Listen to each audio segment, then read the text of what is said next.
শুভ সন্ধ্যা। আজ একটা মিষ্টি বানাবো। 1/2 লিটার দুধ আমি এখানে একটু গাঢ় হওয়ার জন্য বসিয়ে দিলাম, আর 1/2 লিটার দুধের আমি ছানা করব। ভিনিগার দিয়ে ছানা করে নেব। এই যে ছানা আমার হয়ে গেছে। ছানাটা আমি ছেঁকে নামিয়ে নিয়েছি, জল ঝরিয়ে নিয়েছি। তার মধ্যে দিয়ে দিলাম 1 মুঠো আমন্ড আর 1 মুঠো কাজু। এবার 2 হাতা মতো দুধ তুলে নিয়ে সেখানে গুঁড়ো দুধ 2 চামচ মিশিয়ে দেব, দিয়ে দুধটাকে একটু গাঢ় করব। তারপরে আরও 2 হাতা আমি দুধ তুলে নেব, নিয়ে 1 চামচ মতো কাস্টার্ড পাউডার গুলে নেব, সেটাও দিয়ে দেব। রাবড়ির মতো একটু গাঢ় গাঢ় করব দুধটাকে। মিষ্টি বানাচ্ছি অথচ কোনো চিনি টিনি ব্যবহার করব না। এর মধ্যে 2 চামচ মতো কনডেন্স মিল্ক দিলাম, এতেই মিষ্টিটা হয়ে যাবে, আর খেতেও দারুণ টেস্ট হয়। এই দিয়ে আমি এই রাবড়ির মতো করে নিচ্ছি।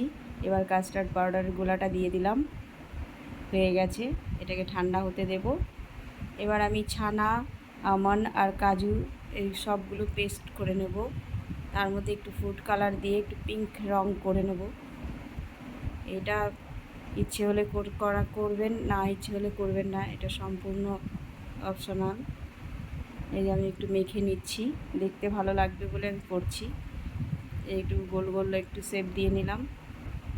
তারপরে পাউরুটি নিয়ে নিয়েছি কয়েক পিস, 4 সাইড কেটে নেব, নিয়ে এই লাল অংশটা ফেলে দেব।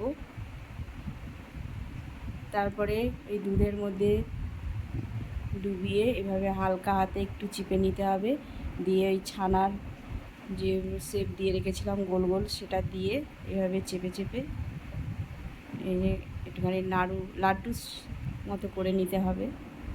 আমি আরও একটা করে দেখাচ্ছি। এই যে ঠিক এভাবে করে নিতে হবে। পাউরুটি দিচ্ছি বলে মনে হচ্ছে যে মিষ্টিটা কেমন হবে, না, মিষ্টিটা খেতে খুব দারুণ হবে। পাউরুটি দেয়া হয়েছে এটা বোঝাই যাবে না। এই সবগুলো আমি করে নিয়েছি, নিয়ে একটা বোলের মধ্যে আমি এটা সাজিয়ে নিচ্ছি। তারপরে এই রাবড়িটা উপর থেকে দিয়ে দেব। খুব বেশি ঝামেলা নেই, 10 মিনিট লাগে। আর 1 ঘন্টা ফ্রিজে সেট হতে দিতে হবে। 1 ঘন্টা পরে ফ্রিজ থেকে বের করে উপরে একটু ড্রাই ফ্রুট দিয়ে দিচ্ছি, আর একটু কেশর দিয়ে দিলাম। রেডি হয়ে গেল আমার আজকের হেলদি একটি মিষ্টি।